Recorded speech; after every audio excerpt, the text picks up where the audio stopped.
Hello, everyone, and welcome back to episode number 10 of the Sim Racing in Focus podcast. This is a podcast where we talk about sim racing, as the name suggests. I'm your host, Dean Reddit. I'm the owner and editor at a small blog website known as simracinginfocus.com, or .blog, I should say.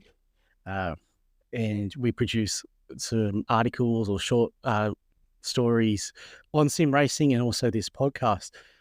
On tonight's episode, we have got another guest back this week in the form of Mr. Connor Nixon. Connor, it's a massive hello to you, and thank you very much for coming on and giving up your time tonight, mate. How are you doing? Yeah, good, mate. Just cruising around. Had a pretty relaxing day today, so yeah, feeling pretty energetic at the moment. Well, that's good.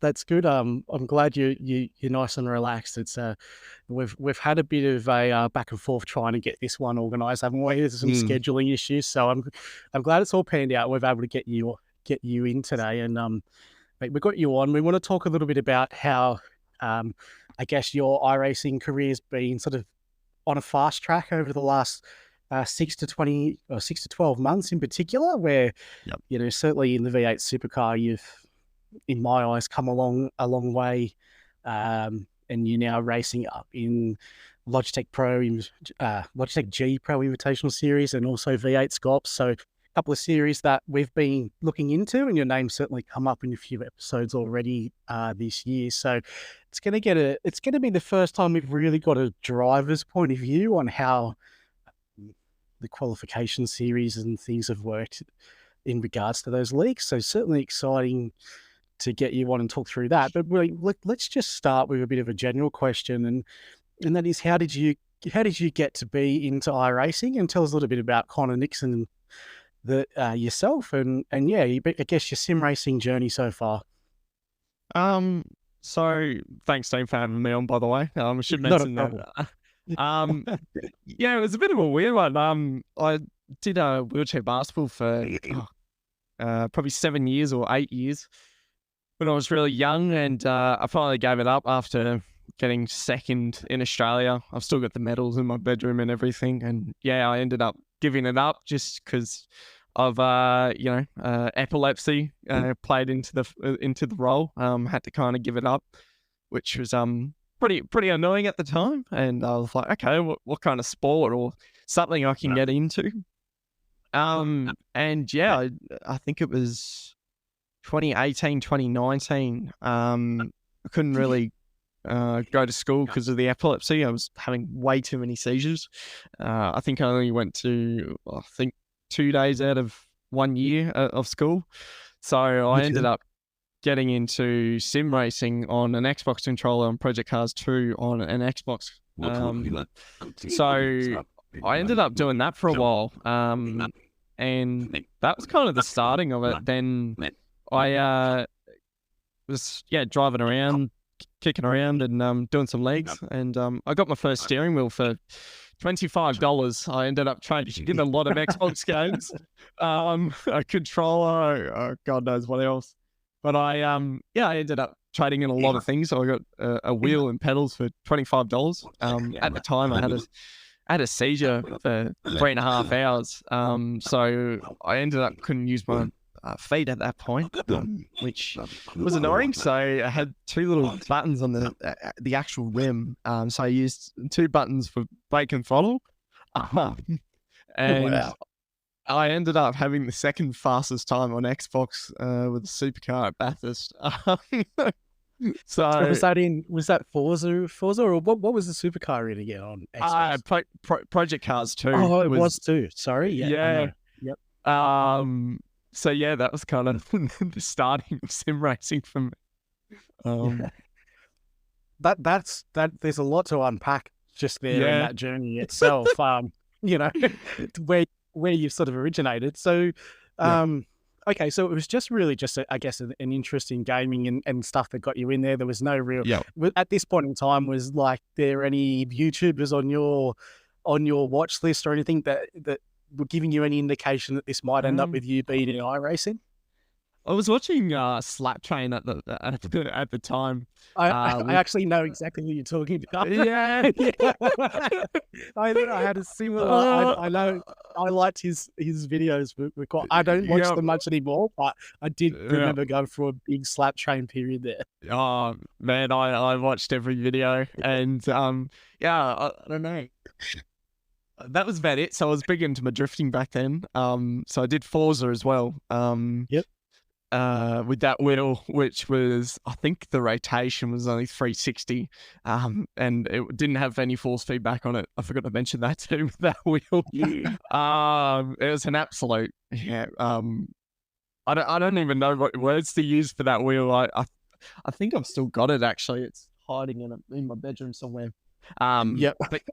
But yeah, that was the YouTuber I watched all the time. So yeah. Yeah, nice one. Yeah, so he's a big Forza YouTuber, and I guess he did a bit of a Sato. I used to remember I'd watch him. He'd try and have a go at iRacing every now and then. I think he'd just get destroyed and give up on it. But yeah, he was definitely a fun YouTuber. Okay, so that's an interesting sort of way into it. So talk us a little bit then about when the interest in iRacing started. It was quite funny actually. So I was doing a league race, and Mum said to me, "If you win this race, I'll get you a Logitech." And I was like, "Okay."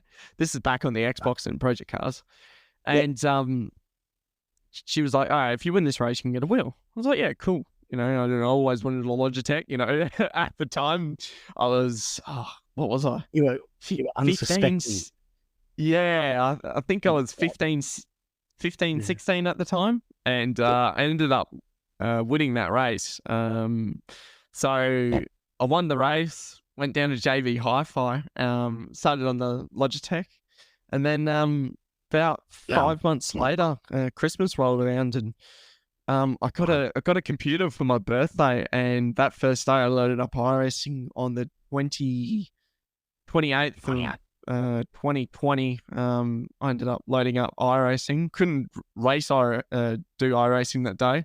I ended up being on a boat for 3 days. So yeah, that was the first introduction to iRacing. And yeah. Nice one. So I think we had a little chance to meet last night. So, but prior to that, we haven't really spoken a whole lot. But you are a relatively young guy, aren't you? Around about 19 years old.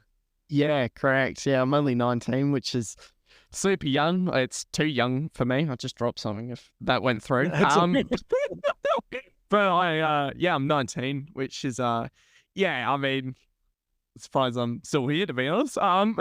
It's been a long journey, but yeah, 19, 20 in October the 30th. So yeah, I'm a young whippersnapper that I've been called in the Veterans League when I talk to those guys. But yeah, only 19. Yeah, nice one. And I think the reason why I'm just painting the picture here because I think most people know that are in iRacing in particular and around the V8 Supercar community just about how difficult this car is generally to get a grasp on. But you must have only been on iRacing 1 or 2 years now, and we'll sort of paint the journey a little bit about how you've got to where you got to so quickly. But yeah, so you mentioned to me before off air that you come into iRacing and you were sort of tied up with some other cars, IndyCar and stuff before you actually come to the V8 Supercar.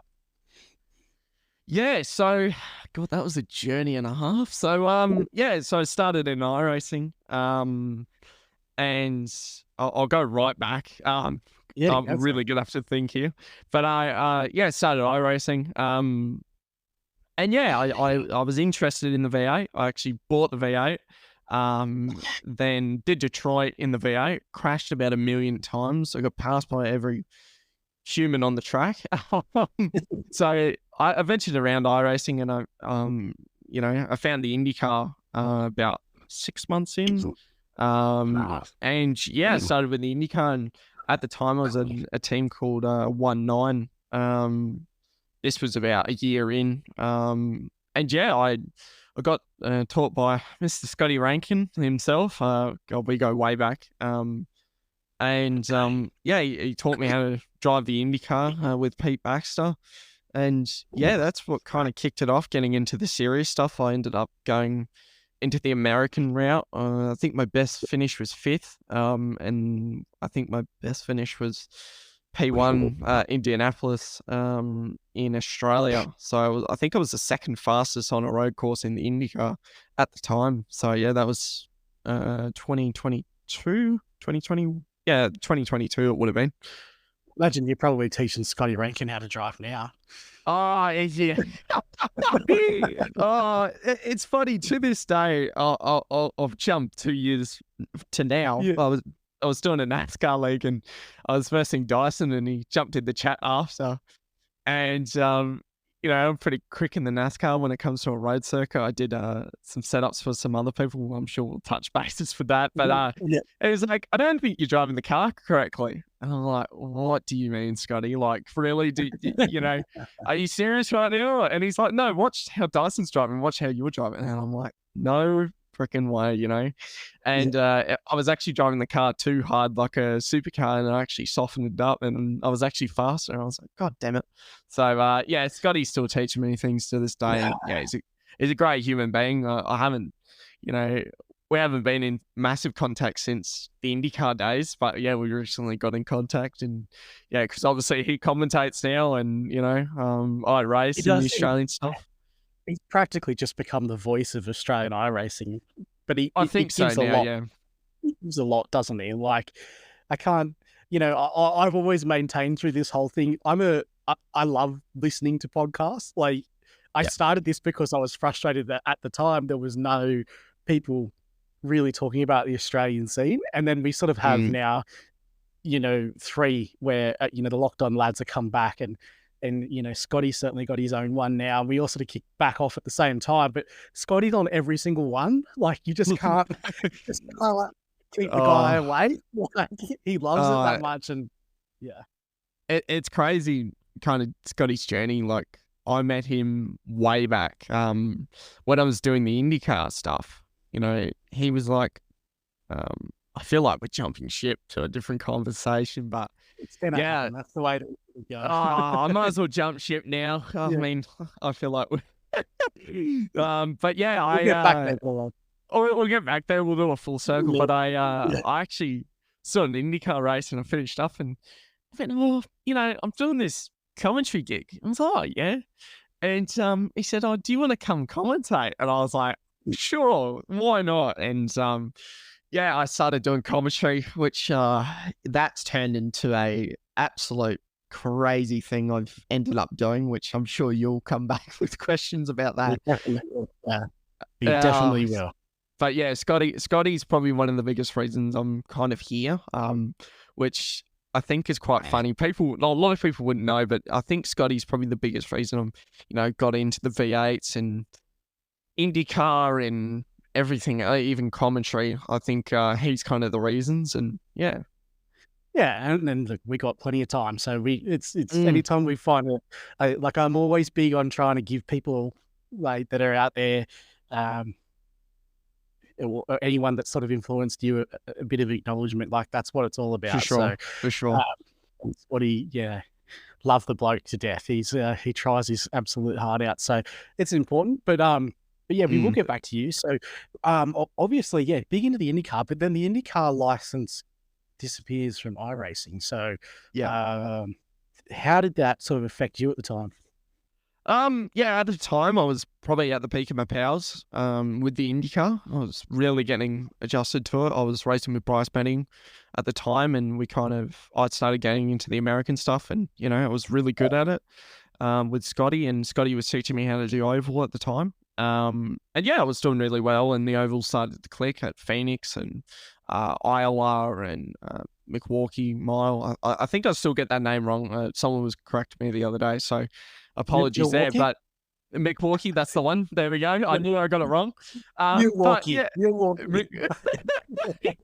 still get stuff wrong to this day. I know what you're talking about. It's all great tracks, and I started getting adjusted to them, and at the roadside I kind of figured it out, and strategy was getting on point. Then the car just went into thin air, And yeah, like I said, you know, I loved that car, and you know, the people around me at the time were great, and I think yeah, at the time when it was just disappeared, I was like, well, what do I do now? And had a look around, and it looked like the Australian scene was starting to kick off. You know, Scops was pretty popular at the time, and it's like, okay, I'll give it a shot. So I ended up jumping into the V8 Supercar, swapping team at the start of 2023.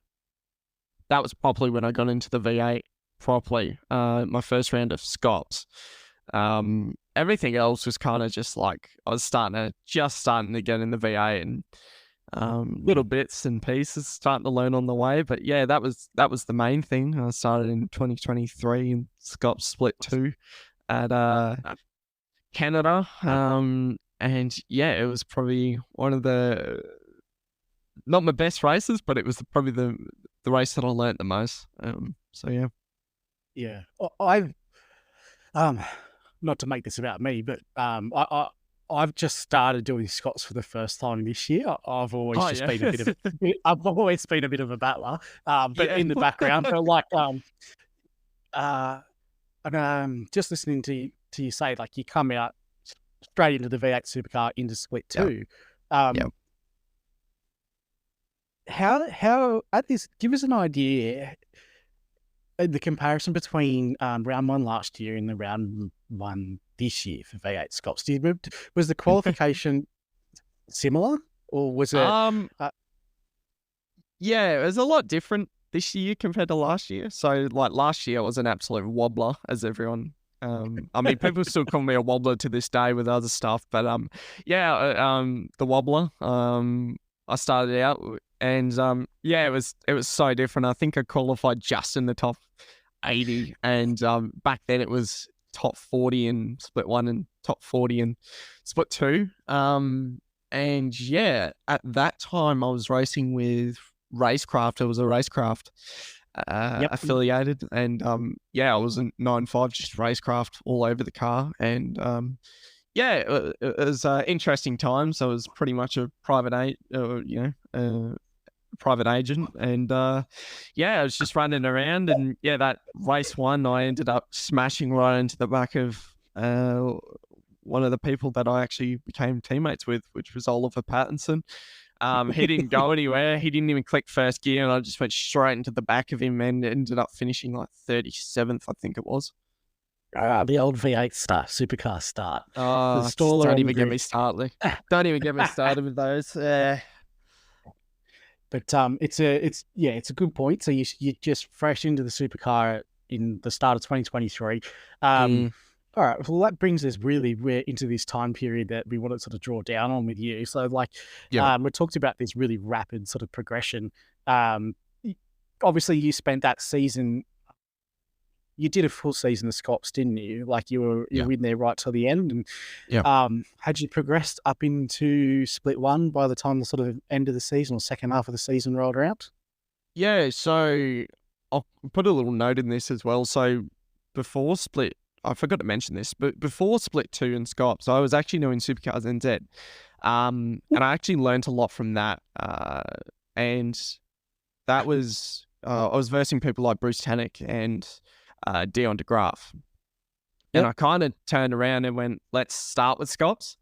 But yeah, that I forgot to mention that. So shout out to NZ. They were great. I've learned so much, and learning how to set up a car and how to race people really hard. I still, to this day, I think NZ guys don't leave any room. I mean, you see the likes of Shane Gisberg and Dion DeGraaf, like, those guys just don't give any room. If you ever race against them on the sim, it's incredible to watch them race. They just give you no room and still keep it clean. But yeah, I did that 2023 season, and yeah, wow, it was an absolute ride. And I think it was Detroit. I got my first ever go in Split 1, but before that, there was like 3 rounds of qualified P1 in Split 2.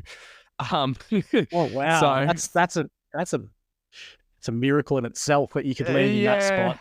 I think it was Virginia, which I qualified P1 and my teammate P2. Then I think it was rounds was it? I think it was Detroit that was actually going to be P1, but someone actually, I don't think they were going to make it or something. I think it was Seth Brown at the time, who didn't make it onto the grid. So they went, "Hey, Connor, you can jump up." And I was like, "What?" I ended up getting onto the grid, and yeah, it was an absolute experience. One of the people that have been around me for a very long time, Toserado, went, it's a whole different ball game. And I said to him at the time, I was doing NZ, it shouldn't be that much of a difference. And surprisingly, doing all that NZ stuff, battling and really door banging, that helped a lot. And yeah, I think I ended up finishing 20th and 25th in my first ever split one race, which was pretty cool. Yeah, so a full grid of 40 cars it would have been around back then. Yep. So yeah, so like a nice little move up the grid. So yeah, for sure. So at this particular point in time, what sort of team were you running around in then? Were you still with Racecraft, or had you managed to find your way into it? So I did 2 rounds under Racecraft, which was Canada and Sebring, which was under a full Racecraft banner. And yeah, I did the NTE series under them. So that's where the Racecraft stuff started. They've actually, they helped me out with my rig massively. Massively. So, sorry, I had something in my throat for some reason. But, and yeah, they helped out with the rig. So, they ended up saying, "Hey, do you want to do this and this?" And I was like, "Yeah, for sure. Something different." And then, yeah, I ended up round 3 was Vermilion Motorsports. I jumped on board with those guys. And yeah, we started that V8 program. And yeah, it kind of kicked off from there. We got Oliver Pattinson on board and Tim Vaughan. And yeah, I worked with Oliver Pattinson massively to try and get up those splits in Scops. And yeah, finally cracked the ice, and that was it, really. I don't think I ever went back to split 2 besides 2024, which is full circle.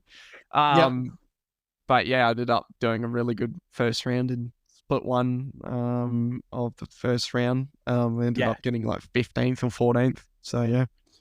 Yeah. So your obviously participation in the supercar program went obviously much further than Scops and Supercars NZ. You're doing quite a lot, but if we move up to sort of the start of this year, give us a bit of an insight into like what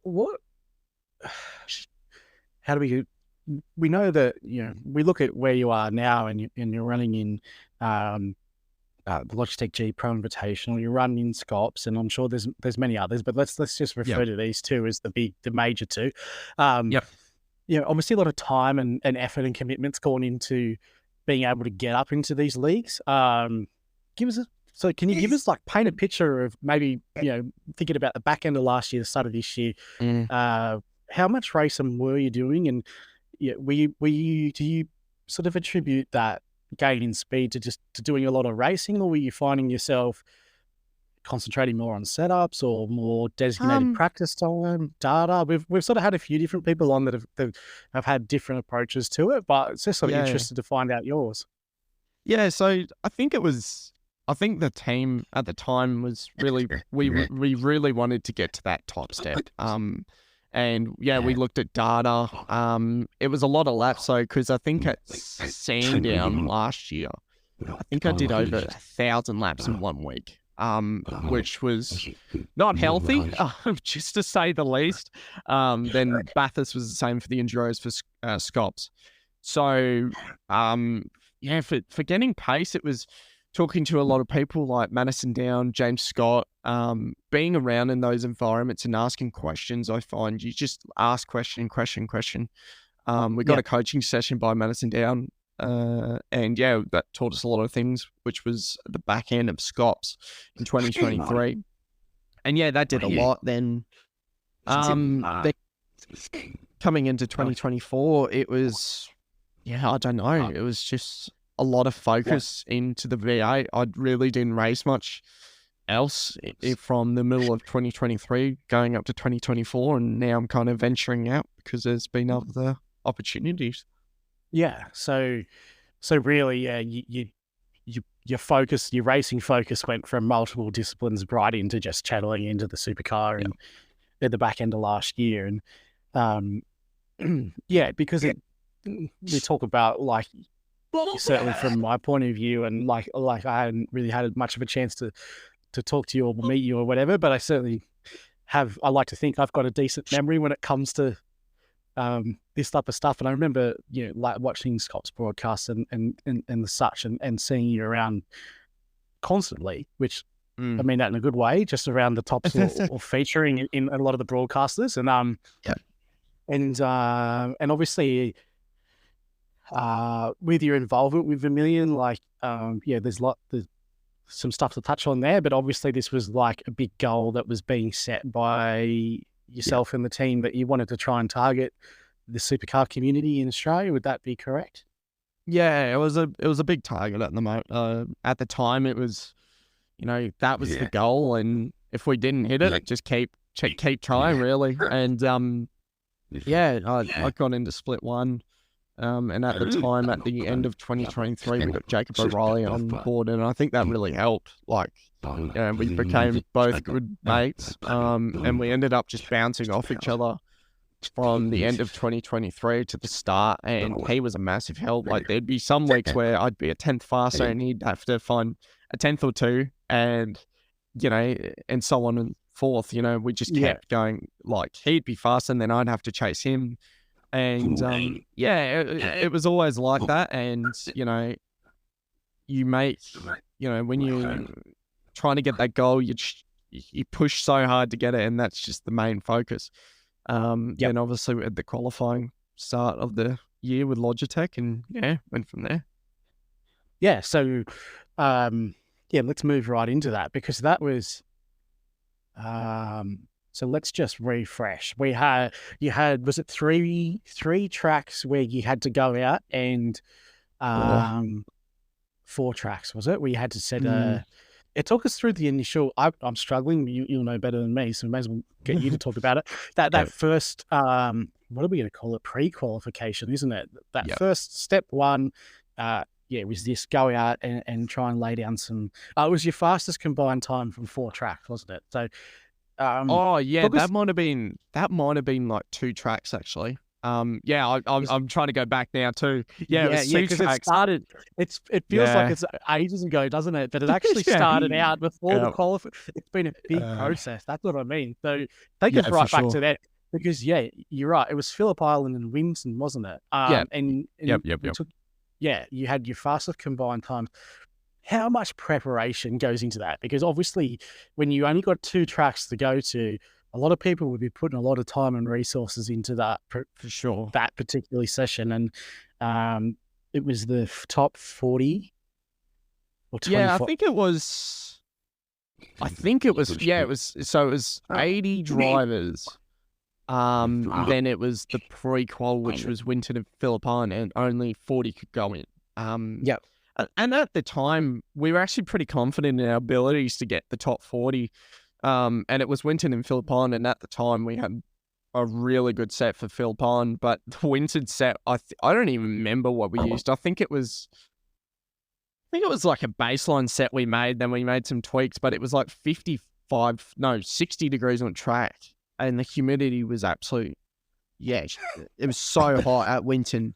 And I think my time was terrible at Winton, but my Phillip Island time was like 12th fastest or something. So I ended up putting a really good time in for Phillip Island, and Winton was kind of just get around the track and figure it out, really. I think Phillip Island I put 12 laps in, and I think Winton, I put 150 or 200. That was ridiculous. Winton at 60 degrees sounds like pure torture. It's not fun. Where the enjoyment comes from in that. It was not fun. Knowing what some of the time and dedication that a lot of the guys go to try and qualify for that. It was not something that you could just, like, it was probably rare to say that you only had to do 12 laps at Phillip Island. Like, most people would be putting in and then win even more so, hundreds of laps to try and set a decent time. You're chasing tenths, if not smaller margins. I think across 40 drivers, I think it was a second. Across 40 drivers, it was ridiculous. Like, I remember trying to find hundreds at Winton. Hundreds. So it's crazy to think about that. And then obviously we moved to the next stage, which is stage 2 of pre-qualifying. And yeah, that was fascinating. I'll just jump straight into it. Go for it. Yeah, so first round, I actually got a spotter called Curtis Bird. He was amazing for 4 rounds in the first round of Logitech. And yeah, he jumped aboard and started doing my spotting, and he does all the paints for Vermilion, and he's done my new paint for my privateer paint, by the way, so everyone look out for that one. But yeah, so he jumped aboard, and highly intelligent man. He does cybersecurity, and very intelligent man, and he was looking at data. He was looking at everything, and the strategy was just insane. I mean, round 1 was just, I don't even know what to say about round 1. Round 1, I haven't told a lot of people, but here we go. Let the birds fly. But this round 1, this Road Atlanta. Yeah, Sorry, it was Road Atlanta. Yep. We had a East Coast night before, and I had a really good round, and the setup was just on fire. That thing was gripped to, it was insane. And so we I think I was just about to join the server for the first round of pre-qualifying, and the nerves were just, oh my God, I've never been so nervous in my life. And and just about to join the server, and my headphones were playing up. They're all wireless, and they were just playing up. So I just unplugged the dongle, and next minute the whole computer turns off on all my screens, and I'm like, oh yeah, that's fine. Next minute, the keyboard wasn't working, the mouse wasn't working, so I had no lights on the keyboard. So I unplugged the keyboard, plugged it back in, had the keyboard running, did the same with the mouse, it wasn't working, and I was like, oh no, here we go. So I didn't get an hour worth of practice in, and about 15 minutes of qualifying. I had 1 lap of qualifying. So we ended up pre-qualifying last in the first round of pre-qualifying. Took an hour to get the computer running, an hour and 30 minutes, I think it was. And wow. Curtis said, yeah, I'm going to go and have a fat cigar after this and just play some games after that. And we were so stressed about that. And we ended up starting 40th. And Curtis said to me at the time, he said, do your thing, man. I'll be here. I'll put a strategy in place. And it was, wow. We started the race, and we ended up getting hit off the track, and we were dead last again after making 7 spots after turn 1. So, we ended up going from last to 25th in that race. And then, in that race, I think we changed the strategy, and it was, the best strategy of the whole race. I'd really want to go back and watch that strategy again, just in case we go back to Road Atlanta. I think we pitted like 10 laps earlier, and I was just putting hot lap after hot lap. And we next minute we're in the 20s, and Curtis is like, I haven't done bad here. And we were laughing away, and we got 25th in the whole thing. No, 23rd actually, because someone got a penalty. So that was the first round of pre-qual. Yeah, so just to, 40, 45 cars, I think, on track, and so you made up, let's call it half the field. So, and you're sort of saying that Curtis pulled a big strategy out to get you back up. But when I drive the supercar, and the supercar in iRacing for me, I always say to my wife, someone could rob the house and I wouldn't know, because I'm just so locked in on and concentrating. Sure. And you're younger, and you probably process this a lot better than myself. But like, I can't even really. I could talk to a spotter because I'm still engaged in thinking about the race. But when I struggle when people try and talk to me about something that's not what's happening or unfolding right in front of me, and I obviously talk to a lot of our guys in my team, which, we're just a couple of kickabouts. But when we've done league racing and stuff, I talk about how when you have that initial break in concentration. So for you, it might have been, you know, your headset going down.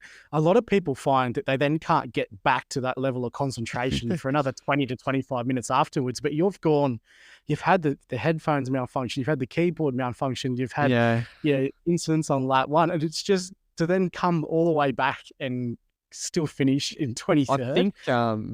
I think the main thing was Curtis and I both have ADHD, so we can focus on three things at the same time. The funny thing was we were halfway through the race, down the back straight, we're going, like, doing Borat impressions. Like, yeah, it's very nice, like, down the back straight. Like, we're just idiots, man. And, I don't know, like, he just said, put your head down. And I think Curtis is by far the best spotter. I mean, honestly, for anyone that wants him, go for him, because he's probably one of the best out there. He just, you know, he's kind of that guy that if he tells you to put your head down, you do. And if you don't, well, you know, he starts to go, what are you doing? Like, he would, I'd miss an apex and he'd, go, what are you doing? Like, you know.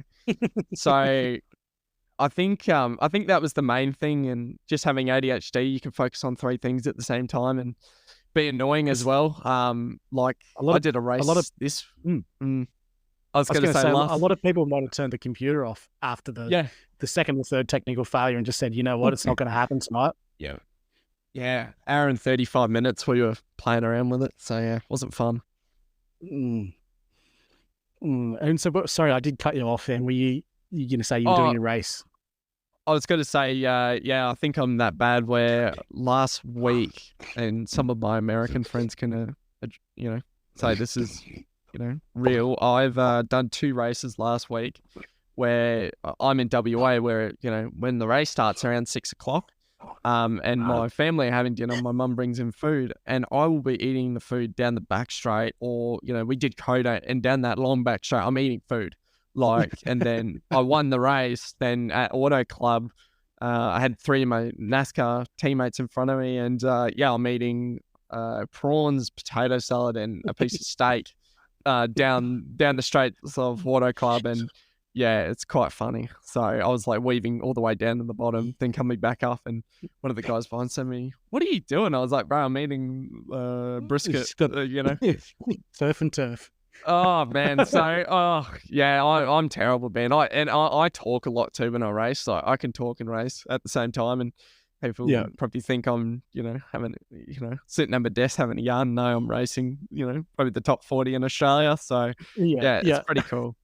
Keep it, well, you obviously keep it casual to some regard then, but so round 1, so we got the 4-round qualifying series. So round 1, starting at the back, you get into 23rd. So it's, you needed to finish top 20 here, didn't you, in this 4-round series? So how did that fluctuate over the next couple of rounds? Obviously, we know now you made it through, but you were on the cusp there for a little while, weren't you? Yeah, so it's kind of scary. Magnicor was a bit of a boring race. I think we got 21st or in the top 20 somewhere. But then it was Hockenheim, I think it was. Yeah, it was Hockenheim. We were doing really well. Actually, no, Hockenheim was an absolute... We had more computer issues. I forgot to update my graphics drivers. So I was lagging for the whole race. And I mean, complete lagging. And then we finished up... We were going to finish up 18th, but we had contact with one of the Altus guys. And I ended up finishing like 25th. After that bit of contact, and it was last lap. So then Fuji, we were on the cusp, and Cody was like, you need to finish like 18th or better. And I was like, okay, that's, right.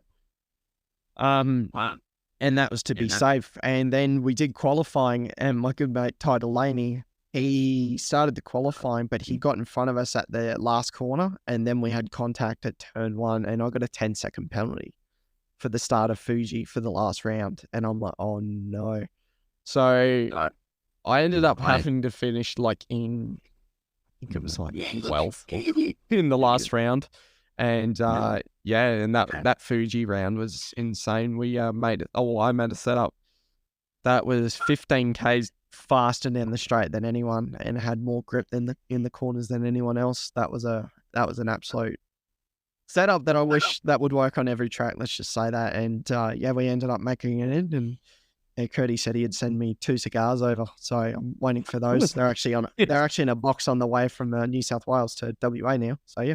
Oh wow! There you go. I didn't know. I didn't even know that you're over in WA. So sorry if I've dragged you on at a rough time for you at the moment. No, it's all right. It's fine actually. Yeah, it's good. Yeah. There you go. But how do you recall? Are you someone that when he said to you, you need to finish P18 or P12, whatever it was in that last race, are you sitting there going, I wish I didn't know that? Or did that sort of change I think add the nerves? I think I'm a type of person, if someone sets me a goal, because with the ADHD, if you don't have a goal or an objective, you're very clueless what's going on and you're very lost. So when Curdy went, here's your mission, I was like, yeah, lock in. So I pretty much didn't talk for 20 laps. And yeah, we ended up finishing in a good spot. And every time he said that, so yeah, if I get a spotter in the future, I just want him to tell me to do this or I get fired or something. I don't know. Like, I'm just that type of person. If someone says something, I'll lock in. Like, that's just their objective. And then after that, I can, do whatever. So. Okay. So, yeah. So, obviously, most guys have got that spotter there going through this league, don't they? So, you don't see it happen. Yeah, most of them have got a guy here that's feeding you extra information during the process of, or especially strategy and things like that, thinking on the fly. And, you look at the league Discord and you see all these guys that they're always got a separate tag now as a spotter, don't they? Yeah, you see a lot of them, don't you? Yeah. Yeah, for sure. Which is good going and, obviously adds to that. When you get to that level, that you're at a big disadvantage if you don't have one. Oh yeah. Yeah, I think the big thing was like I always thought, I don't need one. Then I had Curtis as a spotter, and I was like, wow, because I don't have to think about the strategy. I don't need to think about where cars are because he'd go car on your left, and just relay that information. He actually had a system in play where he did a NASCAR thing. If someone was close to me, he'd say tight. Then if someone was pretty far from me, it'd say open. So I'd move up more and just until he said tight, I'd just, keep moving up until he said it. And then, it was great, man. He was a good spotter. Really, really good. So I think, for anyone that doesn't have a spotter in Scops or Logitech, I'd highly recommend one of your teammates to start learning. And, for people, they might think, spotting's easy, but it's a mission and a half when you want to, when you want a spotter that wants to watch your data through the week and go, right, you're doing this wrong. There's something wrong here. Can you change it? That's when it starts to get pretty real. It starts pushing you then, doesn't it? So 100%. Yeah, pushes you to get in there and keep going or do that extra hour worth of practice. But sure. All right. Well, do you recall what position you went through in from the qualification pro? I think I finished 19th or 20th. I think it was around. So you're in right in as one of the final qualified. I think. Look, if I didn't have so many computer issues, I think I would have made it pretty easily. But yeah, it's just like you don't think about computer stuff, like issues happening. And I remember doing that Road Atlanta race, and Curtis just said, "Plug in what you need and nothing else." And I think I plugged in the wheelbase, and the pedals, and that was it. Didn't have a shifter, didn't have a button box, I didn't have camera in place. I didn't have anything plugged in besides mouse and keyboard. And it was a hectic race. So kind of now I've got plugged in what I need, and that's about it. Yeah, so full weight shed that night. That's good. Pretty much, yeah. Yeah, for sure. All right. So, because, you were doing East Coast, we'll cover an East Coast, and you were like, I think your then teammate, Jacob O'Reilly, got one of the automatic exemptions through the East Coast Series. And I think you were like second or third in line. Like you were right there. Yeah. So you go, you miss out. And I think this is one of the fascinating, I guess, stories around the Logitech qualification series is there was a little bit of a couple of heartache stories. Like I think so Kenneth Latta lost the V8 Vets Championship in the last race at the lone point. And I don't believe, correct me if I'm wrong, but I don't believe he managed to make it through the Logitech G qualification series, misses the auto exemption spot by 1 point, and therefore doesn't make it onto the grid. Like, it's brutal, isn't it? Like, how the fine lines. I think he actually ran one and crashed out and then left after that and then joined back.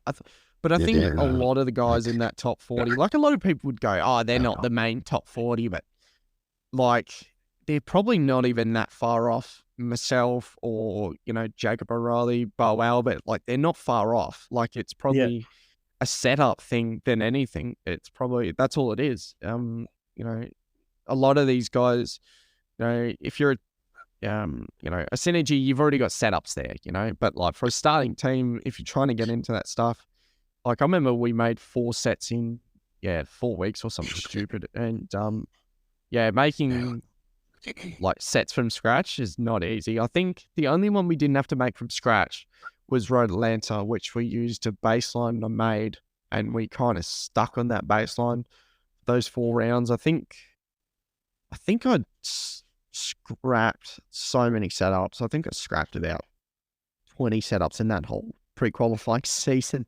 So it was a journey. And then round 1 coming up, round 2 coming up, I've already got a set in place. So we should be all good for once. Yeah. Until we plug more USBs in. Which is tell me about it.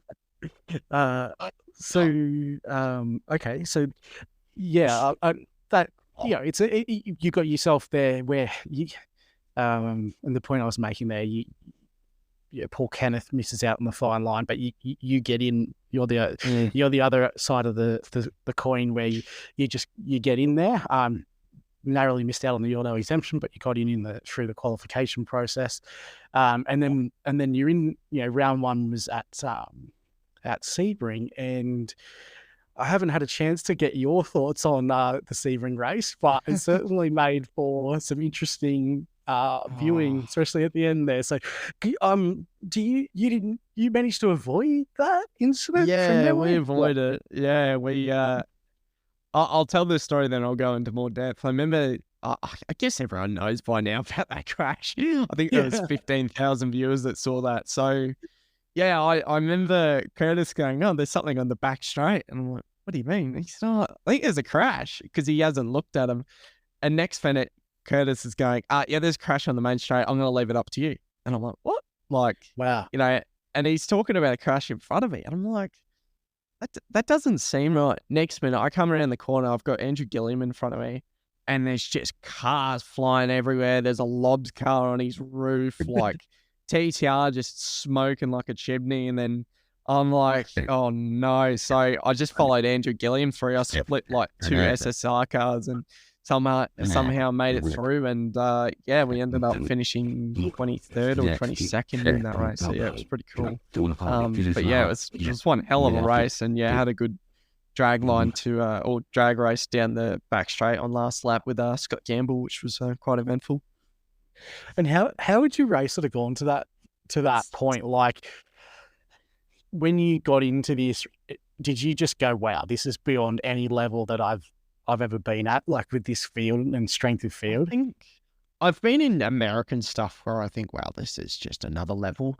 I think for Australian stuff though, I think it's, you see those guys every week, but there's just little extra ones that you go, okay, I've never raced these guys properly. Like, this should be interesting. Yep. Like, I raced Scott Gamble in East Coast. I've raced, Sean McNamara in East Coast. I've raced Thomas Freeman in, all different leagues. I've raced, your Michael Whitings, like, all those guys, you always see and yada, yada. But, your TTRs and your Lobs, I'm good mates with James Scott and a couple of those boys from there. But, you don't really see Madison Down around a lot, besides round 1 at, Canada for Scots. So it was, this year. So to see a lot of TTR guys on track, it was like, okay, these guys make up like 15 cars in this whole field.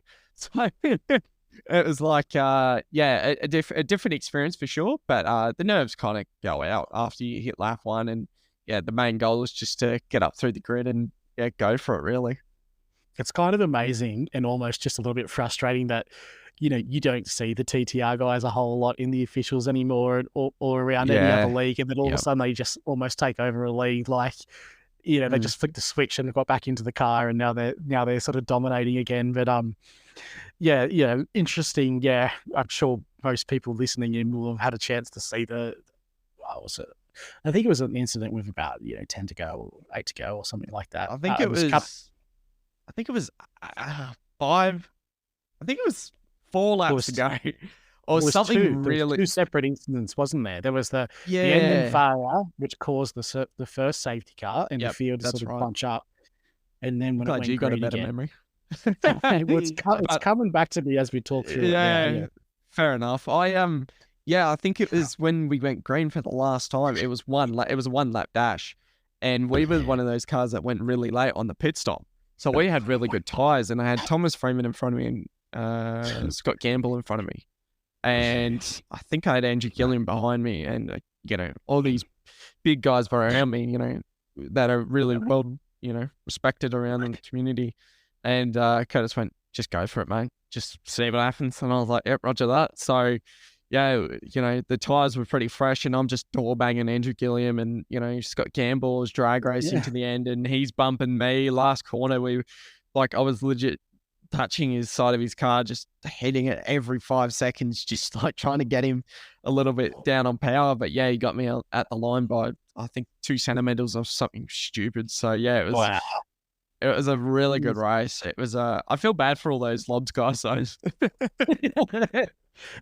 It's like, it reminds me sometimes when you get to that point in the race, you almost want to have a hotkey where you can make all the trading paint files disappear. So you're just racing like iRacing paints, and therefore names and brands and things go out of your thinking altogether. And you're just racing a car on track at that point. And that's sometimes what would be nice to have. But all right, well, that's round 1 at Logie, and we've obviously got round 2's next week, I think, isn't it? So we've had a couple of weeks break, but in between that, we've had the V8 Scops kick off, and I've got to say, the round 1 performance, especially your round 1 performance, and you can talk us through the night here, I won't take away, but that was the point where I sort of went, oh, okay, wow, that's a really, really, really good, a good night out for yourself, a long night. A couple of races involved, but very long, very good performance for round 1. So for sure.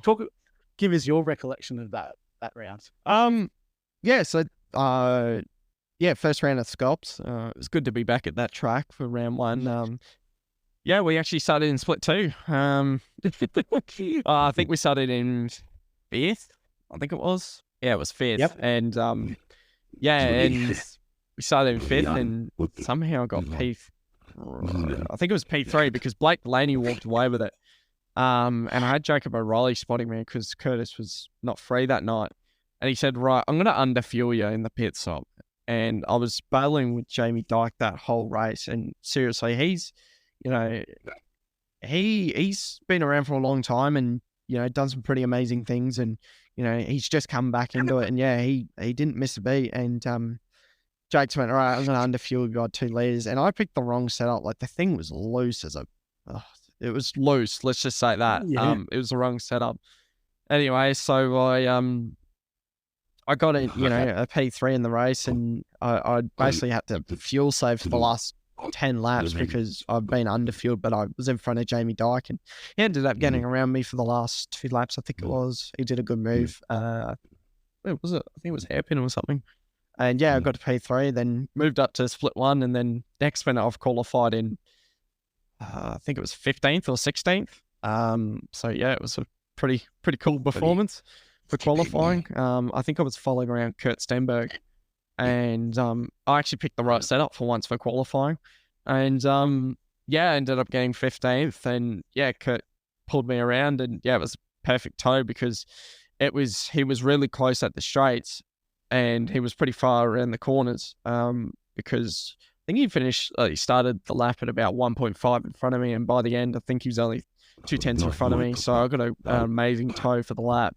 And and then started the race right next to Jordan Ross and all those big wigs, and then battling Madison down there for a bit, and then he got around me. Then I ended up getting a slowdown in the last chicane, and then there was chaos, and then had to go at the back. Then undercut, huge undercut, and then safety car came out, went in, and a lot of people stayed out. Then the strategy was on point, so then I followed around smashing flocks the whole race, and ended up finishing 14th or 13th. So I went from 15th to last, then back up to P14, 15.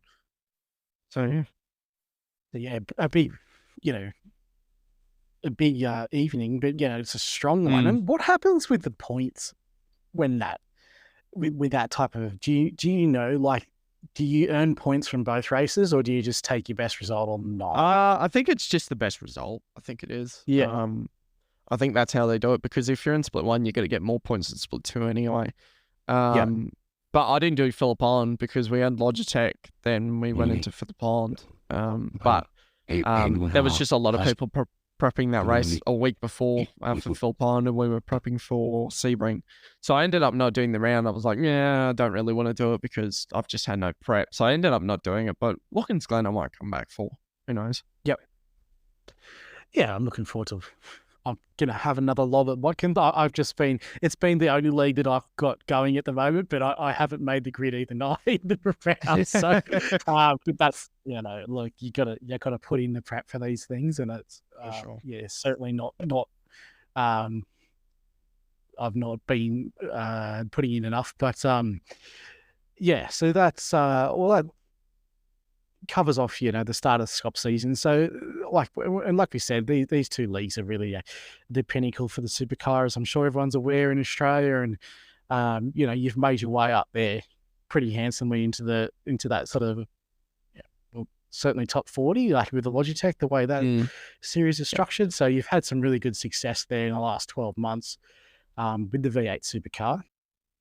Hi there, everyone. I'm sorry to interrupt the podcast, but I had to make you aware of some exciting news, and that is the first sponsor of the Sim Racing in Focus podcast, and that is Camus. Camus have been kind enough to jump on board and back Sim Racing in Focus, both our podcast and an upcoming blog series, through their C5 product line. The C5 is a direct drive wheelbase and pedal set, and is the first of its kind by incorporating both wheelbase and rim into one easy-to-mount unit. The small compact design boasts a 5 Nm direct drive motor, a rim that includes 20 mappable buttons, 3 rotary encoders, a digital display, 2 paddle shifters, and 10 RGB LED rev lights. This product provides direct drive equipment to entry-level racers with a wide range of supported games for PC users. If you're looking to get into sim racing, or even considering a second wheel option for use away from your main rig, or for maybe a young up-and-coming sim racer in the household, then the C5 is definitely something that should be in consideration. The C5 direct drive wheelbase and pedal set is available for as little as $300 Australian dollars, and you can find their products at the Chemist website, which would be linked in the show notes below, with also a 5% off code. So I'd like to thank Camus once again for supporting the Sim Racing in Focus podcast. I'm excited to let you all know that the blogs will be making a return soon, and we'll cover off the C5 product line in much more detail within those series of blogs. So with all that being said, it's time to return to the show. Look, you touched on a little bit before, and that is that, set of circumstances, but the way you go racing, being in the wheelchair and things like that. But you sort of mentioned last night, you don't view that as anything that really holds you back. But I'm sure that people know about, who's on the show and what everyone's dealing with something a little bit differently. But it's good for people to know and understand, and what things have shaped, I guess, your career in iRacing. But give us a little bit of an insight on what your situation is, and whether you think it has any effect, or I know obviously from last night you don't really see it that way, but just talk a little bit and give people a little bit of an understanding of what your situation is. So I'll go right back, really far back, when I was an absolute baby. Almost said pup, unfortunately, but So I was born October the 30th. I was actually preemie by 3 months, I think it was, or 2 months. Okay. So when I was being brought into this world, my mum actually lost a bit of oxygen. So I actually got brain damage, which a lot of people would laugh and say that makes sense. But yeah, it's one of my mates said that today. I was like, you know. So yeah, I was brought into this world with cerebral palsy, and dyslexia and ADHD and epilepsy. So I didn't actually speak a thing of English, or my first word for over 6 years. I was actually sign languaging for 6 years. I actually couldn't lift my head at the age of 1 or 2. And I couldn't weight bear for, I don't even know. But then, so that's how it kind of started. Then, got into wheelchair basketball, like I said at the start of the show. And that was kind of my first outlet, meeting people the same as me. But yeah, I was born in New South Wales. I forgot to say that, in I think it was Newcastle, somewhere in the Hunter Valley. I was actually born. So that was kind of the start of it. Then wheelchair basketball, like I mentioned. I just wanted to go full circle there because I was like, but yeah, we moved to WA because all the medical support was actually better over here, which was really good. Okay. Yeah, which was surprising. I tell a lot of people that, and they just think, oh yeah, well, whatever. But yeah, the healthcare is really good over here, and the people are really good. So at the age of, I think it's 6 or 7 or 8, I got my legs shortened and lengthened at that age as well. Started wheelchair basketball around that time as well, and met some really amazing people and learned that there's more people out here, and for sure. Yeah. It was kind of the first stage where I started to meet some new people, and it's been a bit of a journey, that's for sure. Yeah, definitely. I grew up in Lake Macquarie. I still really live on Lake Macquarie now, but So like I'm similar, like next suburb down from Newcastle. So, certainly my youngest boy, who's 18 months old now, he was born 2 months early. So we were in the John Hunter and all that sort of stuff in the NICU. Yeah, that's where I was born. Yeah. So, so like, it's funny, small world sometimes, even though you're in WA now, it's a small world in some regards. For sure. But, thanks. I think, it's good to share that. I just think it's important for people to know, especially when we do sim racing, we see a name on the screen and a livery on a car. So it's it's good for people to understand, and see the human side to a lot of other people, I think. And obviously it doesn't affect your performance on the sim racing track in particular. But I think a lot of people have asked me that question, but I think the starting on my life was definitely not easy. I had a stutter. And I'll kind of go full circle here about Scotty Rankin. He, the first time I started commentating, I was actually stuttering. It's terrible, actually. I watched my first commentary gig and, oh my God. I want to delete that off the face of the earth. But, doing commentary, that actually taught me how to speak and not have a stutter, and, kind of go from there. Interesting. Sorry, I've done I did a little bit of commentary back for the Real Sim Racing Australia League around a year or so ago. Might have been just prior to your time, but I can't quite remember. But even to this day now, even doing this, like I listen back and I find it hard to listen to myself because I can sit here and I'll listen to what you say and then I'll try and think around questions that I might ask you, and I'll start talking, but then I'll change I'll pivot and change the way I want to ask the question mid sentence, and when you listen back to it, you're like, just stick the same thing. But I can't help it; it's just the way I am. But I think anyone finds it hard to listen back to themselves, especially for the first time. Yeah, I think doing the commentary gig that I do now, you kind of got to listen to yourself because, if you don't, you can't improve on what you're saying or doing or how you present yourself. You've kind of just got to do what you kind of got to just do it and suck it up. Unfortunately, I mean, I listen to my voice and I think it's absolutely disgusting how I sound, but I mean, it's just is what it is, isn't it? Really. I mean, that's why I bought a new microphone and hopefully I sound half adequate. So yeah. Yeah, I have all the same reservations about, but I have the same reservations about myself, how do I sound? Anyway, good little transition into, we've covered off your last, 12 to 16 months in the supercar pretty well, but you've obviously been filling me in. You got quite a bit of an international presence as well in regards to where you've been. Are you still doing a lot of NASCAR? We've got IndyCar coming back into iRacing as well now. So is that piquing your interest again, or are you still locked in on the supercar? It's quite funny actually. So I got picked up I think about 2-3 weeks ago. I started Logitech, and there was a guy that I always talk to, Jason Holdsworth, who runs who's in a NASCAR team. And I got into Logitech and he saw my, result saying, "Oh, well done, mate," blah, blah, blah. Anyway, we started getting into contact and joined the Nitro Racing Discord a bit ago. And he said, "Hey, you're doing pretty well."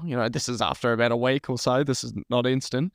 Yeah. But about a week later, he's like, "Oh, we're kind of looking for a guy that knows road courses and setups. Could you kind of get on board and help us out with that?" And they're a setup shop in America. Like, they've got guys that are 6-7K on oval who are trying to get into coke at the moment. So it's a pretty big setup shop and everything else. And the guys were like, "Would you do the setups?" I'm like, "Yeah, for sure." And so I did the Coda setups and they loved them, and next minute I know that I've joined Nitro Racing as a full-time driver, and I've started to learn the car, and at Coda I was 5th fastest in the truck. I think in the Xfinity I was the fastest at Coda, and in the Cup car I just want to throw that in the bin. I know a lot of people like that car, but I'm not a fan of it. The Xfinity is the way to go.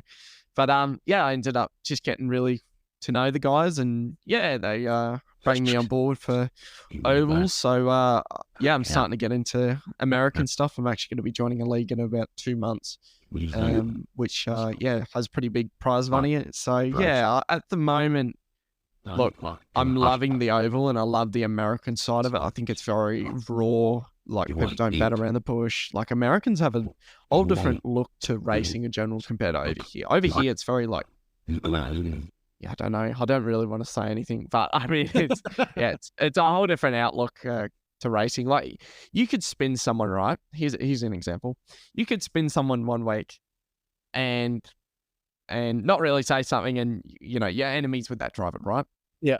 And about next week you might go, "Oh, they might spin me." No. They'll wait until you're in the lead 6 months later, and they'll turn you at that point. That type of racing, we saw it at Coda, Shane Van Gisbergen, and I think it was Austin Hill. We saw that incident, and that's just usual in NASCAR. That's just how everything rolls. So starting to learn that kind of culture, it's very interesting, and I'm starting to love it just quietly. So I'm starting to get into that, and then obviously my commentary in Europe and Brazil and America, that's starting to kick off too. About 3 months ago that started, which I'm sure you're going to touch base on that. So let's get into it now, because I think we'll move into this sort of next segment and talk about what you're doing internationally, and a big part of that is with AMX, is it, and doing some commentary. So fill us in for people. Let's assume that a lot of people like me, we don't know a whole lot about this league. What's this league covering? And there's obviously some pretty big races from what you've briefly told me about that are sort of competing in it. Yeah, so AMX is a league based in Korea, but they're all across the world. And yeah, they started this league up, and they had some small sponsors, and then next minute they got in contact with Max Verstappen, who wanted a league for himself. So he's a part opener with AMX. And yeah, they started off, and next minute I was doing one of their races at 2:00 in the morning, because why not? And every race is always money. So for the whole season, there's $20,000 worth of money given, up for grabs. Yeah. So for each race you get a bit of money. So one race I was racing V8s at Bathurst, shock horror, and I had an interview, and they loved how I was presenting myself and how I talk, and apparently Aussie accents are quite appealing. So your voice isn't as bad as what you think it was, and that's it. So next minute I'm commentating, and I was commentating Max Verstappen going around Daytona with a GTP. And then next minute I'm commentating, Gianni Vecchio, guys that are 9-10K. Then the average iRating in the server is 5K and up. So AMX is a big part of what I do now. It's been doing Europe stuff, American stuff, then putting a little bit of Aussie stuff in. So I just did all that, and it was quite good. And I don't want to say much else about AMX because there's more coming on board with that in the future. But they're amazing. Can't thank them enough, really. And they bring me on board, and been doing commentary, and I've been commentating with people that have done professional commentating for Rocket League, CSGO, like just some huge names. Like I meet them and go, I was just going to say, so it's sort of bringing in a few people that are just obviously not only, you mentioned Max and not only racing identities, but you got guys, capturing guys from other esports as well into that whole model, are they? Yeah, they're into the whole sim racing thing, and I guess they just want a place to go sim racing, and that's just been the spot recently. Yeah. Like each stream gets over 200 views. Like that's just the usual. Then live views, I think. That's live normally. Yeah. Then there's like I said, $20,000 up for the season. Then it's pretty trippy when you got Max Verstappen in your race. But are you saying that you're responsible for the leaked video where he was up at 4 a.m. before he won? Was it the Saudi Arabian Grand Prix? That's AMX. That's AMX. I was commentating that race. That's me. That's you. Yeah, that's right. So the viral video is of Max going around at 4 a.m. in the morning before he just casually goes out and wins an F1 Grand Prix. It's with the AMX. So there you go. That's so interesting. Yeah. Full circle. But it's been a wild experience. The AMX guys are so great. But I've kind of just refused to do commentary over here, and just went over to Europe, and it's been amazing. Like I didn't even think I'd get a commentary gig over there, but they just approached me and went, "Hey, look, like we love what you do," and they've stalked my Insta and Facebook, and just went from there, and that was about it. So that's nice. Yeah. It's good. It's good. Like I love it when you hear people just making a fist of things wherever they go. Like Scotty, we talked about how he got into some real live commentary off the back of what he was doing, and hearing about people that just go and find their feet with this other stuff that just makes it more than just a sim racing game or title or whatever you want to call it. I just find that really cool to hear about. So that's awesome to see that you're doing really well in that regard. Can you paint a picture though of what your week looks like? If you're doing all this, there's all this stuff probably isn't week to week, is it? That obviously Logi and Scops are every fortnight or 3 weeks. Feels like it. Yeah. Well, your month must be insane. Getting up at some weekends at 2 a.m. to do this commentary, but you obviously love it. I'm just thinking, even just this weekend, I'm doing AMX on Saturday. Actually, I'll go through a week what a normal weekend looks like. I'm going to paint a picture. Go on. So, like you said, Monday is... I don't think Monday's actually anything to think about it. I think someone could probably correct me. I think I do a V8 league, which was Apex Esports, but I think I've given that up now. But I used to do that. Tuesday's NASCAR Xfinity, which I'm going for the championship at the moment. I think I've, out of 4 races, they're all podium.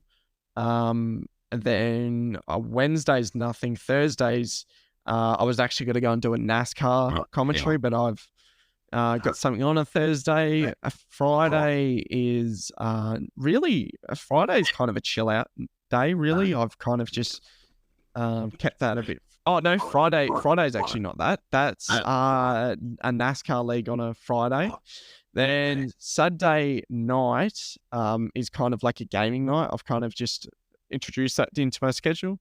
Yeah. Then no, Saturday night is a gaming night, but at the same time at 1 o'clock I go commentating for AMX. Then Sunday going on to Monday is commentary as well. So yeah, it's pretty jam packed. Then Scops would be on a Sunday and Logitech would be on a Wednesday, and then you got to find time to get setups in. Then that's right. At the same time, I'm doing an endurance on this Sunday after commentary. So yeah, should be fun.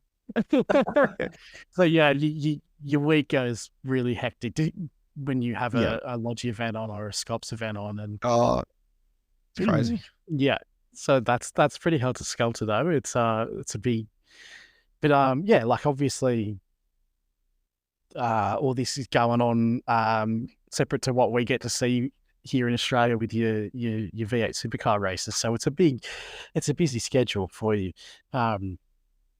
Well, I think that sort of, and we'll definitely try and I think get some links and stuff to put in the show notes so that everyone can go and have a look. Might even go and find that video of Max. If it's still about somewhere. But I remember seeing that and going, I'm not even surprised by that, really. Like, that would have been AMX. That was probably one of the worst streams I've ever done, because I'm on medication with all my stuff, and I had Charcot tablets, and I was stuttering. I was slurring my words. That was a terrible stream, actually. But this is a bad way to put it. But yeah, that was not a good stream. Go and check out my newer ones. They're way better. But it was a good night. Like it was crazy to commentate Max Verstappen. And then I think a week ago was Gianni Vecchio, then Florin from Hymo, who makes all their setups over there. Then he's a red line driver as well. So yeah, it's crazy. It's wild, but it's really cool. Whilst we're on the international scene, I always find it interesting. Have you ever been tempted by the Porsche Cup car, and where does like the Porsche Evolution Super Cup series sit with you? Is that something that you sort of think might be a goal, or is it? I always find it so hard to place with the Australian community because it doesn't seem like it gets a whole lot of traction here. Yeah, I think with the Porsche Cup, I think it's a very interesting car, actually. I get it to go a couple of times, but it's a lot different compared to a V8, right? Mm-hmm. A V8 has 650 horsepower, 1,500 kilos. The tyres are basically bike tyres, really, on the rear. And then the fronts are like truck tyres on the front, so you use more of the fronts. But when you jump in the Porsche Cup car, you've got to learn to use on throttle to get the car to rotate, because the engine's in the rear, so you kind of like balance the car. It's really weird, and it's really understeery. Look, it's crossed my mind to go and do it, but I feel like I've got too much on my plate at the moment, because when the week is going on, and if I got Logitech, those Wednesday, Thursday, is jam packed. So trying to make a setup. So through the week, I'm trying to make a setup and then trying to fill the gaps in between, and then Nitro helping out with setups for the NASCAR stuff. So yeah, it's pretty interesting. Yeah.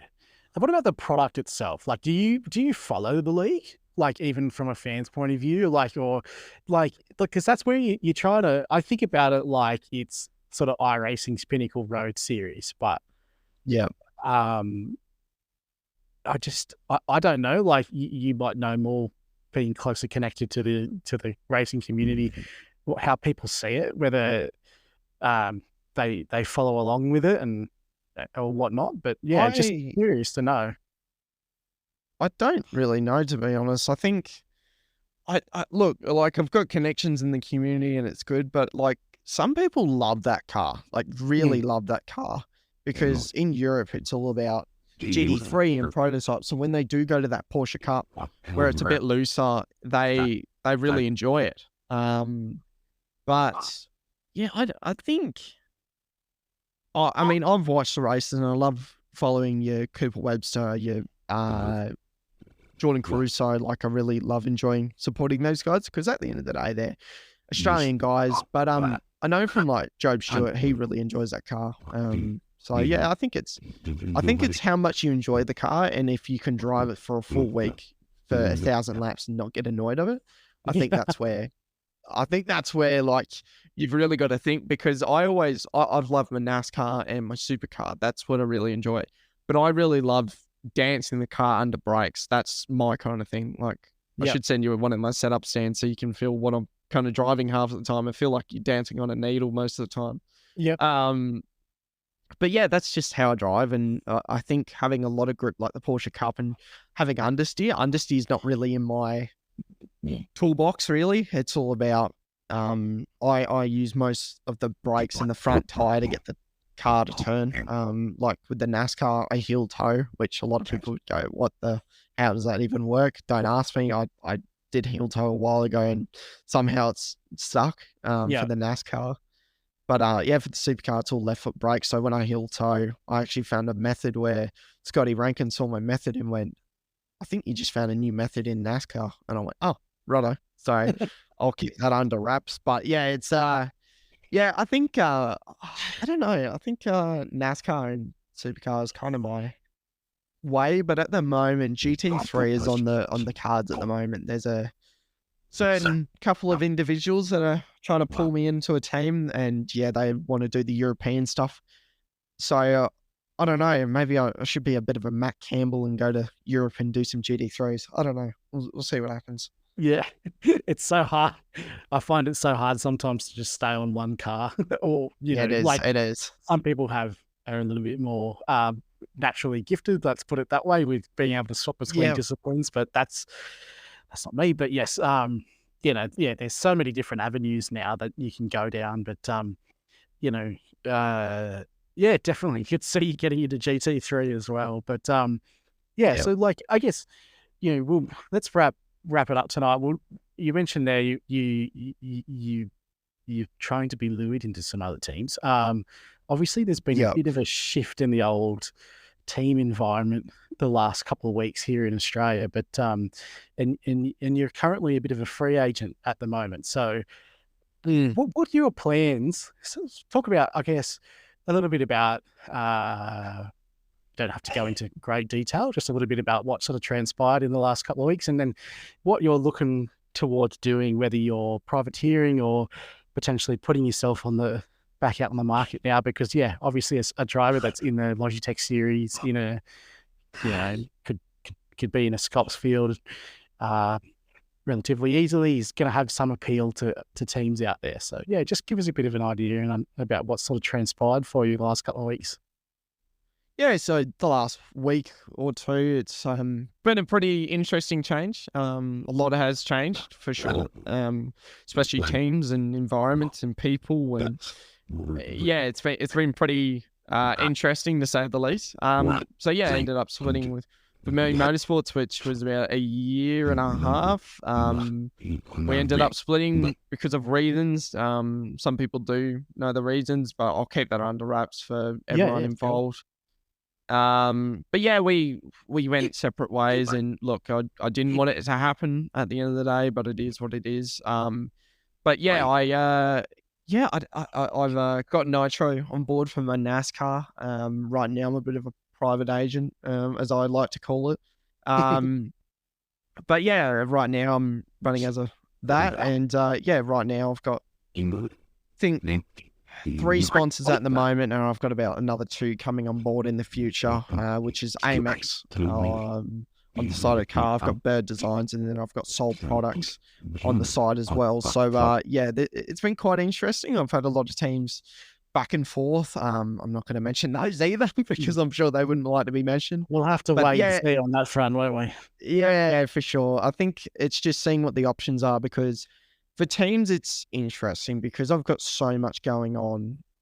Right now, I'd probably want a team for the V8 and, some GTs, and that's about it. Like, that's all I want from a team at the moment. Because it's like I said, for the oval stuff, I've pretty much got covered. Like, this team's got, the best setup guys in America, which is it's a privilege, for sure. And the guys are amazing. I'm fortunate enough to get there. But yeah, like for road stuff, I'm really just looking for a team that, can take me on board and have some fun. There has been a team that, like I said, I won't mention, but they've been on the cards. I've been talking to some other teams that are very big in the space. But yeah, I've been talking to a team that do want to start going that in European market, which, look, at this point in time, I don't know if I want to stay in Australia. From what's happened, it's been a pretty opening kind of like the last week. It's been pretty opening to see what kind of happens. So yeah, it'll be interesting to see where I go from this point on. But yeah, probably just a V8 team for this year, and go forward from there, and just fit in with some people and get on with it, really. But yeah, like I said, I've got 3 different sponsors going on, and it should be pretty exciting for this V8 series, Logitech, and we'll see what happens, really, and see what offers come my way. Yeah, it sounds like you're not doing it out there by yourself by any means. Whatever happens, you've got that interest going on. But it's an interesting one. I come at this from someone that doesn't have any particular level of talent as such. But I've always said, I especially in sim racing, I've got a fairly decent cricket background. Growing up playing Central Coast, Newcastle, into Sydney, moving up and down through the grades, like, I've always had especially when I communicate with my guys in my team now, I always said to them, like, I'll never ever begrudge you for going out there and finding a better situation for yourself. And I'm certainly not sort of saying that, I don't know anything about Vermilion or anything like that, but someone that's I look at your situation as an outsider that doesn't know much about you or anyone else, but I'm looking at it going, you're certainly in a team that was on a very big rise there in Vermilion, but your stock also rose with them as a driver, and I would be looking at and thinking to myself, right, well, Connor's at a level now where this door might have closed, but I'd imagine there's going to be some that open as well. And, there's a lot of good guys out there that own good teams that have been around for a long, long time that would certainly, I think, would be a huge assistance to anyone coming in, and certainly yourself as well. So it's also, as you said, it took you by surprise, but it's also could also be a bit of an exciting time for you as well to get out there and see what's available to you. Yeah, it's been exciting times. I mean, it's been stressful times for sim racing. I do other stuff in real life, so I've always said I don't really want drama when I get home, but it just seems how it happened. But it's been eye-opening, and I've told, some people, and a lot of them went, look, you'll be fine. But it's like, a lot of people are like, you just need to find the right direction, see what you want to do with it. Like, even my NASCAR team from Nitro, they've been amazing this week, just really supportive.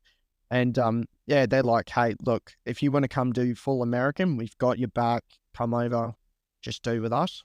Yeah. And they said, look, if you do your European and everything else, they're like, look, it's always going to be like that, and we're absolutely fine with that. So they're really supportive, and they're like, you just need to find your right way. And yeah, I think it's just at this point in time, just see what happens. And yeah, like recently, I was playing with a really good team last night.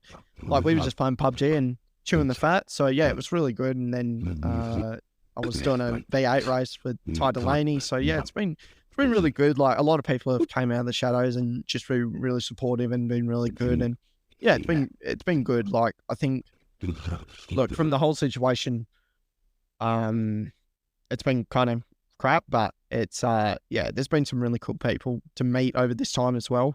I've met some people that I really wouldn't think I would have chat to if it didn't happen. So yeah, it's been really good, and I've met some people that I probably would never think I would meet. So yeah, it's been really cool. Yeah, nice one. Nice. Well, I think that sums us up and pretty nicely, I think, for tonight's episode. And like, certainly going to keep an eye on how you go moving forward now, in particular with Sculpts and Logitech. And I guess we're going to have to just keep an eye out on and watch this space as what your next moves are going to be from a team's point of view. But mate, sure. It's been fascinating to find out a bit more about you and what your commitments are, which is quite a lot more than what I knew. And yeah, you're obviously undertaking a lot there in iRacing, and giving back in some regards with your commentary and all that, and your setup building, and sure. Obviously doing a lot of racing as well. So look, we'll keep an eye on this space, mate, and look, best of luck. And yeah, we'll touch base, I'm sure, in some capacity as we go along through these Logitech rounds, which I'm looking forward to watching again too. Yeah, it should be good fun. Appreciate for inviting me on board, and it's finally good to chat to you. And yeah, pleasure being on. Yeah, no dramas, mate. And I think you touched on a few sponsors before, but if there's anyone else you want to give a shout out to before we wrap this up, mate, go right ahead. Oh, thank you. So yeah, Curtis Birdie's been a massive help. I really appreciate his support. Rachel's wife, that's been really good. She's actually sending me a whole box of her products, so I really appreciate that as well. All the Nitro guys I massively support. I'd go to the grave with them. They're really cool.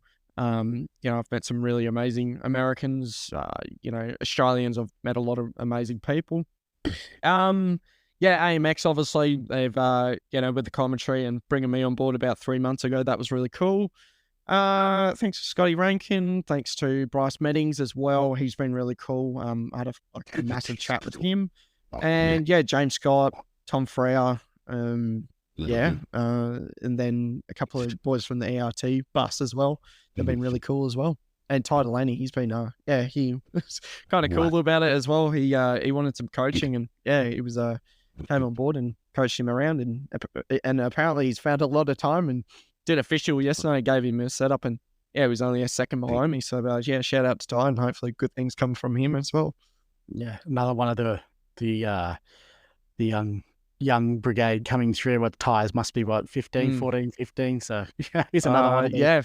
15, I think he is. Little whippersnapper. Yeah, so another one of these guys that are waiting to take the mantle. But mate, that all sounds really good. It's been a massive pleasure, and that'll do us for tonight's episode of the Sim Racing in Focus podcast. It's going to be bye for now.